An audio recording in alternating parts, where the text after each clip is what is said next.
నా ఆశయం సేవంటూ, తన ఆలోచన రాజకీయం కాదంటూ నిర్వీర్యులైన వ్యక్తుల పక్కన నిలుస్తూ, పేదల పక్షానే తానంటూ, ఆకలి అన్నవారికి అన్నగా నిలుస్తూ, తన తండ్రినే దైవంగా భావిస్తూ నిస్వార్థ సేవలు అందిస్తున్న యలమంచిలి జయకు జయహో జయన్న అంటూ నినాదాలు ఇస్తున్న జనం. మేము జయ గారి దగ్గరికి వెళ్ళి కొబ్బరి బొండాల కాయలకి బడ్డీ కొట్టు కావాలని అడిగామండి. అలా అడగగానే ఒక వారం 10 రోజుల్లో బడ్డీ కొట్టు చేసి మాకు పంపించారండి. ఆ విధంగా అందరికీ ఇక్కడ సున్న బడ్డీలు చాలామందికి బళ్ళు కానీ బడ్డీ కొట్లు కానీ ఏదైనా కానీ మనకు బాగానే సాయం చేశారండి. మాకు ఇచ్చి 6 నెలలు అవుతుందండి.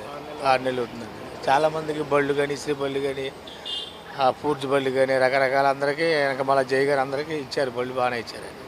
అడగగానే లేదనుకుంటే ఏదైనా సాయం చేశారు. అవునండి, నాకు 20,000 దాకా సహాయం చేశారండి. తర్వాత ఏమో నాకు కరెంట్ కనెక్షన్ ఇప్పించారండి. తర్వాత మా ఇంటి ఎదురుగోళ్ళకి వాళ్ళకి కుట్టు మిషన్లు ఇచ్చారండి. దగ్గర 25-30 మిషన్లు ఇచ్చారండి. తర్వాత పక్క రోడ్లో బడ్డీ కొట్లు ఇచ్చారండి. చాలా బాగా చేస్తున్నారు సార్ ఆయన. అంటే చాలా గ్రేట్ సార్ ఆయన. యలమంచిలి జయ గారు, నా ఆర్థిక పరిస్థితి బాగా షాప్ పెట్టుకున్నానండి. నాకు కొంచెం మిషన్ కావాలన్నా ఎంత అయితే నానా అన్నారు జయ గారు. ఒక 48,000-50,000 దాకా అయితే సార్ అంటే సాయంత్రం ఫోన్ చేసి సారు తీసుకోండి అని చెప్పి సాయి గారిని నన్ను పంపించి వెళ్ళాము. 3 రోజుల్లో మిషన్ కొనిచ్చారు సార్. అదే రోజు ఇచ్చేస్తారు? అదే రోజు. ఆ రోజు వెళ్ళి సాయంత్రం చెప్పారు, మరుసటి రోజు వెళ్ళి మరుసటి రోజు ఈవినింగ్ మిషన్ కొన్నాం. తర్వాత మా మిస్సెస్ వాళ్ళ నాన్నగారు చనిపోతే నాకు మొన్న రీసెంట్గా 2 రోజుల క్రితం ఇట్లా పిల్లకి కాలేజ్ జాయిన్ చేసాము సార్, బుక్స్ ఇబ్బంది అవుతుందంటే ఆ రోజు చెప్పాను. మరుసటి రోజు పిలిపించి అమౌంట్ ఇచ్చి బుక్స్ తీసుకొని వచ్చి మా అమ్మాయిని కాలేజీలో జాయిన్ చేసి. పేద బీద అవిటి తోడు నీడలేని వారందరికీ నేనున్నాను అంటూ, పేదవాడే నావాడంటూ, కుడి ఎడమ గొప్ప బీద తేడా లేకుండా అధైర్యపడే వారికి అనంత ధైర్యాన్ని ఇస్తూ, నిస్వార్థంగా సమాజ శ్రేయస్సు కోసం అవిశ్రాంతగా అకుంఠిత దీక్షతో శ్రమిస్తూ, ఆర్థికంగా చితికిన సమయంలో తోడు ఉండాల్సిన వాళ్లే తోడేళ్లై పీక్కు తింటుంటే ఆ బాధలో నుండి వచ్చిన ఆశయమే వైఎన్ఆర్ చారిటీ. మాకు కరోనా టైంలో మాకు తినడానికి జరగక మాకున్న బాక్సులు బెట్లు అమ్ముకున్నామండి. ఆ టైంలో దేవుడెళ్ళే వచ్చారు. వచ్చి ఇట్లా ఇదన్నా పరిస్థితి అని చెప్పేసి అడిగామండి. అడిగిందే తరువుగా నాకు బండి ఇచ్చారండి, ఐరన్ బాక్స్ ఇచ్చారు. అలాగే మా రజక సోదరులందరికీ కూడాను సుమారు నాకు తెలిసి ఒక 50-60 మంది దాకాను ఇచ్చారండి ఈ ఏరియాలో నాకు తెలిసి. ఇవే కాకుండా ఇప్పుడు చదువుకి ఫీజులు కట్టలేని వాళ్ళు కానీ, లేదా అనారోగ్యంతో బాధపడుతున్న వారికి కానీ అడిగిందే తరువుగా మందులని కానీ అమౌంట్ తరపున కానీ అడిగిందే తరువుగా ఆయన దేవుడెళ్ళే మాకు ఈ నాకు తెలిసి 4-5 ఏళ్లలో అందరికీ లేదు అనకుండా ఆయనకి ఈ వైఎన్ఆర్ చారిటీస్ తరఫున అందరికీ సహాయం చేశారండి. అంటే సాయం చేస్తారని మామూలుగా చెప్పారండి. చెప్తే మేము వెళ్ళి సార్ కొంచెం ఇంట్లో పరిస్థితి బాగాలేదు, నాది చెప్పులను ఈ గాజులు ఇవన్నీ పూలని పెట్టుకుంటానండి సార్, కొట్టు కావాలి సార్ కొంచెం అని అడిగితే ఒక 10 రోజుల్లో ఇస్తానమ్మా అన్నారు. ఇచ్చారండి. ఇంత ఖర్చు పెట్టిస్తున్నారంటే చాలా మంచోళ్ళు సార్. ఎవరు అలా అంత సాయం చెయ్యరు, కానీ చేశారు వాళ్ళు. ఆయనకి ఇంకా మేము జీవితాంతం రుణపడి ఉన్నట్టే కదా సార్, కొంచెం బతుకు తెరువు చూపించినట్టే కదా సార్ మాకు. ఏం చేస్తాడండి, మేము బండి లేదని కూరగాయల బండికి అడిగితాకి వెళ్ళాము. అడిగితాకి వెళ్ళినప్పుడు 4 రోజులు ఆగండి అమ్మా బండి ఇస్తాను అన్నాడు. బండి మాకు మాత్రం 4 రోజుల్లో బండి ఇచ్చేశారు.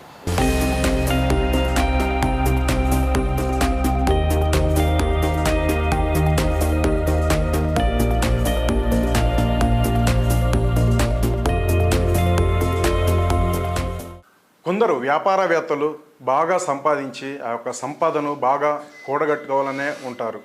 కానీ కొందరిలోనే సేవా దృక్పథం కలిగి ఉంటుంది. అలాగే ఎదుటివారి కళ్ళల్లోని ఆనందాన్ని చూస్తూ సంతృప్తి చెందుతారు.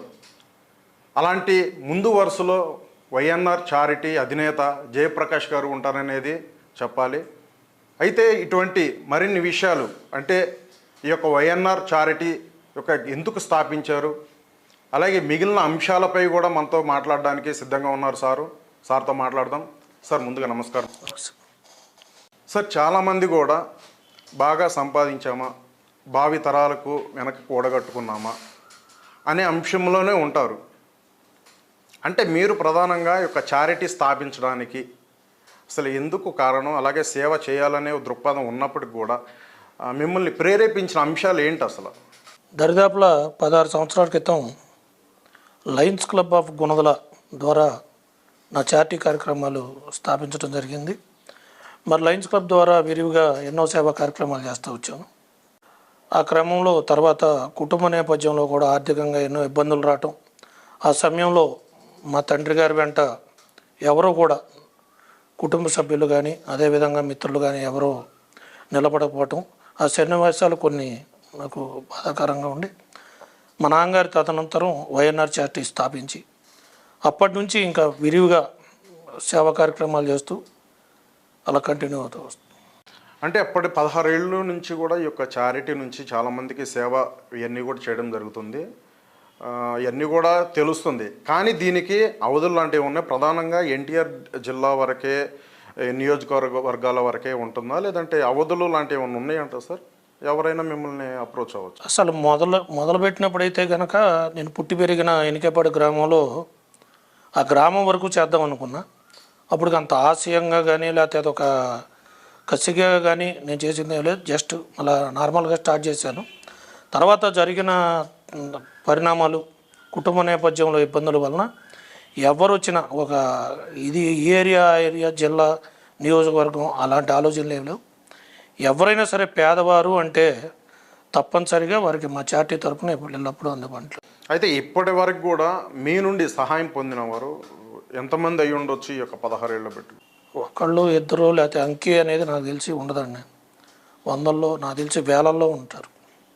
అంటే ఇప్పటి వరకు మీరు చేసిన వేలల్లో కూడా ఉంటారు అని అంటున్నారు. వీళ్ళందరూ కూడా పార్టీలకు అతీతంగా అలాగే కుల మత అతీతంగానే జరిగింది అనుకోవచ్చా ఈ యొక్క సేవా కార్యక్రమాలు? అసలు పార్టీ అనేది నా దృష్టిలో 16 సంవత్సరాల్లో ఎప్పుడు ఆ పదం రాదు. పార్టీ అని కానీ కులం, అసలు కుల మతం అనేది అసలు రానే రాదు. పార్టీ పరంగా అసలు ఉండదు. కానీ కొన్ని రోజులుగా మనం గమనించినట్లయితే వైసీపీ పార్టీకే మరి ఫేవర్గా, అంటే వారు సపోర్టెడ్గా జరిగింది గతంలో చూసాం. దానికేమంటారు అసలు?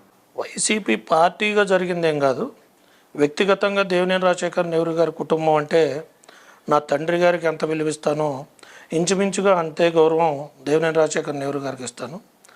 ఆ కోవలో దేవినేని అవినాష్ గారు ఇక్కడ తూర్పు నియోజకవర్గంలో ఎమ్మెల్యేగా వేయటం, మరి వారికి తప్పనిసరిగా నా యొక్క మద్దతు కావాలని కోరుకోవటం, అందుకే ఇక్కడికి వచ్చి ఆయనకి మద్దతుగా ఒక స్నేహితుడు నిలబడితే ఏ పార్టీ ఆడైనా ఎలా వెళ్తామో అలా తను సోదరుడుగా అతను నిలబడ్డాడు కాబట్టి ఆయనకి వ్యక్తిగతంగా నా మద్దతుని తెలియజేశాను. సార్, స్వర్గీయ దేవినేని నెహ్రూ గారు యొక్క కుటుంబంతో మీరు చాలా సన్నిహితంగా ఉంటారు. అంటే ఎందుకు మొదటి నుంచి కూడా, అంటే మీరు గాడ్ ఫాదర్ కూడా మరి మీరు భావిస్తారు, ఎందుకు అంత అభిమానం అసలు? మా నాన్నగారు ఆయన మంచి స్నేహితులు చిన్నప్పటి నుంచి కూడా. ఆ కోవలోనే వాళ్ళ కుటుంబానికి మా కుటుంబానికి రిలేషన్స్ బాగున్నాయి. తర్వాత కూడా ఆయన ఇబ్బందుల్లో ఉండగలిగే అండగా నిలబడతాం, వ్యక్తిగతంగా ఆయన మీద నాకు చాలా ప్రేమ కలగటం, మా కుటుంబం పరంగా కూడా మంచి రిలేషన్స్ సత్సంబాలు ఉండటం, ఇక ఆ విధంగా ఆ కుటుంబానికి ఎప్పుడు ఏదైనా కానీ తప్పనిసరిగా. అంటే ఇప్పటి వరకు కూడా చాలా సేవా కార్యక్రమాలు ఇవన్నీ కూడా వైఎన్ఆర్ చారిటీ నుండి చేస్తున్నారు. అంటే ఏమీ ఆశించట్లేదా? అంటే రాజకీయ ప్రవేశం ఉంది అనేది కూడా తెలుస్తుంది. అంటే దాని మీద మీ అభిప్రాయం ఏంటి అసలు? రాజకీయ ప్రవేశం ఉంది లేదు అంటే వ్యక్తిగతంగా ముందైతే కనుక స్టార్ట్ చేసిన సమయంలో అయితే రాజకీయం గురించే స్టార్ట్ చేసిన మాట వాస్తవం. ఆ క్రమంలో తర్వాత చెప్పే కదా మా కుటుంబ పరిస్థితులు, తర్వాత నాకు తగిలిన ఎదురు దెబ్బలు, ఆ తగిలినప్పుడు తోడుండాల్సిన వ్యక్తులే తోడేళ్ళయి కాటేస్తున్న సమయంలో అసలు ఇవన్నీ రాజకీయాలు ఇవన్నీ వద్దు, తప్పనిసరిగా ఎవరైతే వ్యక్తిగతంగా ఇబ్బందులు పడుతూ ఉంటారో వారికి అండగా ఎవరు ఉండరో, ఆ అండగా లేని వాళ్ళకి నేను అండగా ఉండాలనే ఒక ముఖ్య ఉద్దేశంతోనే ప్రస్తుతం అయితే రాజకీయ నేపథ్యం లేదు. స్టార్ట్ చేసినప్పుడు మాత్రం రాజకీయ నేపథ్యం నెహ్రూ గారు ఉండేవాళ్ళు, నెహ్రూ గారితో పాటు రాజకీయంగా మంచి యాక్టివ్గా ఉండేవాడిని. తర్వాత కాలక్రమేణా ఆ నిర్ణయం అలా మార్చుకోవటం జరిగింది. అంటే భవిష్యత్తులో ఎమ్మెల్యేగా చూడలేమా మరి? అసలు ఆలోచన కూడా రవ్వంత కూడా లేదు మనకు. అస్సలు లేదంటారు. అంటే అంటే వైఎన్ఆర్ చారిటీ యొక్క మెయిన్ ఉద్దేశం కూడా ఓన్లీ సేవా కార్యక్రమాలు అంటారు. ఆర్థికంగా చితికిపోయిన వారికి, అదేవిధంగా కుటుంబ నేపథ్యంలో మాకు తోడు, ముఖ్యమైన ఉద్దేశం ఏంటంటే మాకు తోడు ఎవరు లేరు అనుకున్న వారికి నేను తోడుగా ఉండాలనేదే నా చారిటీ యొక్క ముఖ్య ఉద్దేశం. రాజకీయ స్వార్థం ఉంటే ఒక ఏరియా సెలెక్ట్ చేసుకుని ఒక గ్రామమో ఒక మండలమో, లేదా ఒకవేళ మీరు అన్నట్టు ఎమ్మెల్యే అనే ఆలోచన ఉంటే ఒకవేళ ఆ స్థాయిలో ఒక నియోజకవర్గం టార్గెట్ చేసుకెళ్తారు. అటు నందిగామ, అటు కంచెంచర్ల టేపు కానీ, ఈ టేపు కంకిపాడు అటు ఏరియాల్లో కూడా అనేక మంది వచ్చి పనులు చేయించుకుని వెళ్ళిన వాళ్ళు ఉన్నారు. సో రాజకీయ నేపథ్యం అనేది 100% లేదు. కానీ కొన్ని విమర్శలు అయితే అంటే చారిటీ పెట్టిన సంస్థల మీద కొన్ని ఉంటాయి. అంటే గతంలో చూసాం కూడా చారిటీ పేరుతో ఇటు ఎన్ఆర్ఐ ఫండ్స్ తీసుకోవడం, వివిధ ఇతర ఫండ్స్ కూడా తీసుకొని పక్కదారు బట్టి ఒక స్కాములకు పాల్పడి స్వలాభం కోసం చేస్తుంటారనే వార్తలు కూడా మనం చూసాం. అంటే అటువంటి అంశంగా చూస్తే ఇక వైఎన్ఆర్ చారిటీతో మీరే అసలు ఏమంటారు? అసలు అలాంటిది ఏం లేదంటారు? అసలు అలాంటి